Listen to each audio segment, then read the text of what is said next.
Most people think that time is like a river that flows swift and sure in one direction. But actually, from a non-linear, non-subjective viewpoint, it's more like a big ball of... I'm not even going to finish that reference. Suffice it to say that when you have a story that deals with the altering of time, whether it be simple DeLorean time travel, to world line jumping, to various Groundhog Day, everybody dies so now I have to go back in time and fix it scenarios, it quickly becomes apparent that you have to really focus on what it is you're watching. Because even the most tiny, insignificant thing could turn into the biggest "oh snap" moment by the end of it. Today's series once again leads us into the foray that is time manipulation, but unlike others, has a heavy focus on future prediction. Ladies, gentlemen, and others, my name is Arcada, and welcome to Glass Reflection. Today, the Future Diary. Let's jam!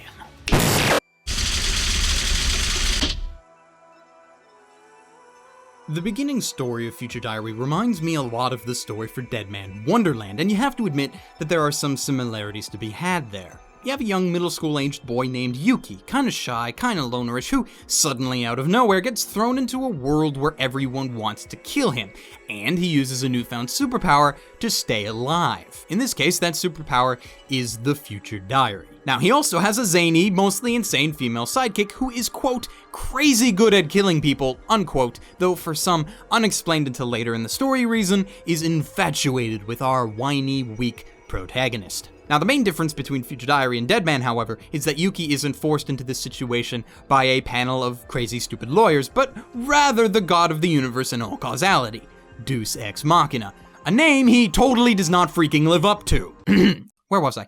Yes, so Yuki, along with 11 others, are given magical cell phones with Future Diary powers. Those powers being the ability to see into the future. But all of these diaries have limitations depending on the personality of the person who owns them. So the diary users fight to the death with their powers for the chance of becoming gods themselves. This is because the current god, Deus, is apparently dying and needs a successor, despite, being a god. And making sure that the future god of the universe is a psychopathic, kill-crazy human being is probably the smartest idea he could have ever come up with. And I say that with monumentous amounts of sarcasm.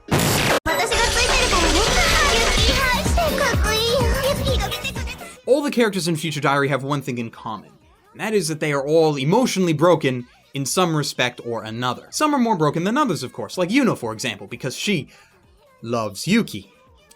And I mean it when I say that.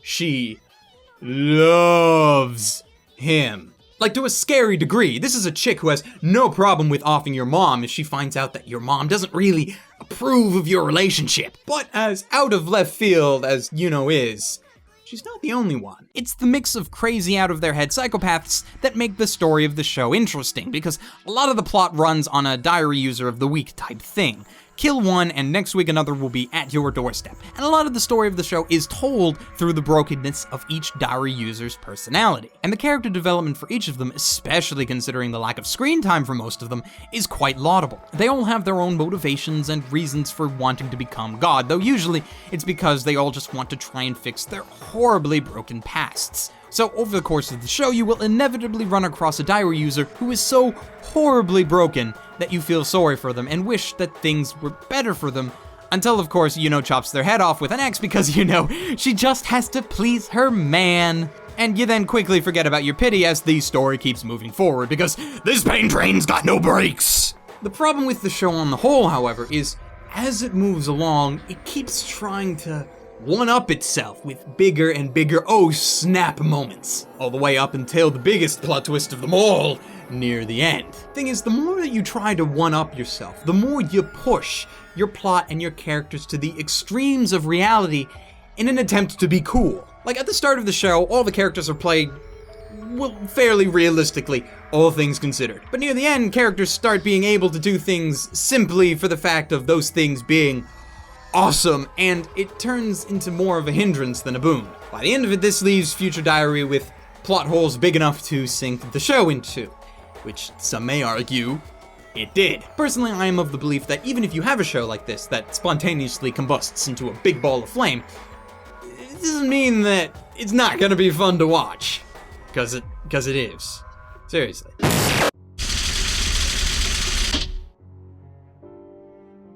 If someone told you that Future Diary was not a gore fest, they lied to you. Granted, it's not as bad as some shows like, say, Higurashi, but when it can put needless violence on display, it does so, and in that regard, the animation holds up, well, rather well. Beyond that, though, I won't say that the animation is bad per se, because it isn't, but as I sit here, I really can't point to any part of the show and say that the animation of that particular part was outstanding. There's nothing that screams, "This looks amazing balls." For the time, it's rather average, like not in a bad average way, but more so in a disappointing way.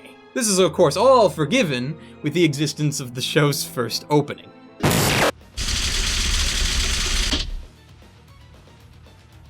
Now, I talked about this opening in my top anime openings video. Shameless plug. But it really is something completely fantastic. It has fast, exciting music with wonderfully animated aesthetics, which makes for a kick-ass opening. And really, it totally is. As usual, though, with, well, most great openings, it gets replaced at the halfway point. Also, as usual, while the replacement is not bad by any stretch of the imagination, it's just not as good as the original, but that's, you know, how these things go. As far as the dub goes, the greater anime community, and by that I mean people who watched this show when it was airing in Japan, will tell you that the dub is utter shit, and that if you wanted to enjoy this show the way it was meant to be enjoyed, that the only way to do that is to watch it subbed. Now, I will admit that this dub has its problems, and one could argue that every dub has problems, but personally, I didn't find anything too wrong with it. The main problem I had with it, and believe me when I say that I use the word problem lightly, was that of the casting of Yuno. To be fair, I don't think any English voice actress could have done Yuno better than Bruna Palencia. But Yuno's character is, shall we say, very special, and I don't think it was nailed quite as well as it was in the Japanese dub. Beyond that, though, I really have no objections. Like, yeah, I could go and complain about the script itself and all the changes that were made to adapt it for a more Western audience, but, you know, when I watched the show, those things didn't really bug me. And overall, it didn't affect my enjoyment of the show, so when you are deciding to watch, whether you want to do it subbed or dubbed, is completely up to you.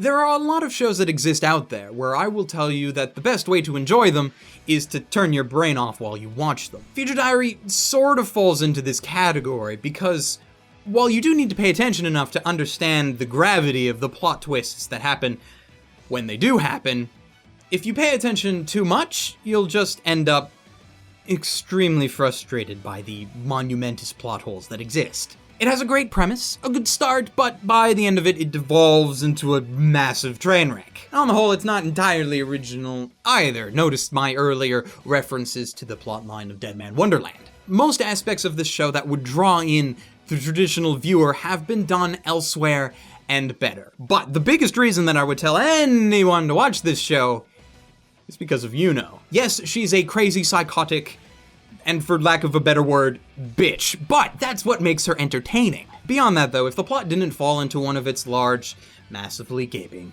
plot holes, it could have been a lot better. A lot better. Still, as it stands, I enjoyed watching it, which, when you get right down to it, is really all that matters. So with all that in mind, I have meticulously calculated values for the categories of story, characters, animation, sound, and my own personal enjoyment, which after something time travel, la-di-da-di-da, has me awarding Future Diary with an overall score of 6.84 out of 10. Why? Because the ending was a piece of which after something time travel, la-di-da-di-da, has me awarding Future Diary with an overall score of 7.24 out of 10, and a recommendation to stream it rather than buy. This is mainly because if you were to buy it, you would not in fact be getting the show's quote-unquote proper ending as the story gets resolved in the OVA Future Diary Redial, which unfortunately is not licensed and probably will never be at this point. What this leaves you with is just the ending of the main show itself, and I'll be honest, that ending is kind of shit from a satisfying perspective. Still though, I guess it's kind of okay to go and buy it because, you know, even though the ending on the DVD is a steaming pile of crap, it's the journey that's important, right? Well, that's what I'll keep telling myself anyways. At the time of this video, Future Diary, of course not including the aforementioned OVA episode, has been licensed by Funimation, and is available on DVD, not Blu-ray unfortunately, which kind of sucks, but, you know, get what you can. Also, as usual, on Funimation's website you can watch the entire show subtitled and the first 4 episodes dubbed for free, with the rest of the dub being available if you happen to be a member of Funimation's subscription service. Availability of all this is dependent on your country of origin, as per usual. For alternate anime recommendations, I point you towards 2 other shows from the very same year. First off, Steins Gate, which itself contains a time-altering plot, and secondly, Madoka Magica, because of reasons, and also because you should watch it regardless of whatever reasoning I could possibly list here right now. Between these shows, you should hopefully find something to your liking. And that's it from me. Please subscribe if you enjoyed the video, follow me on Twitter if you feel so inclined. And until next time, ladies, gentlemen, and others, stay frosty.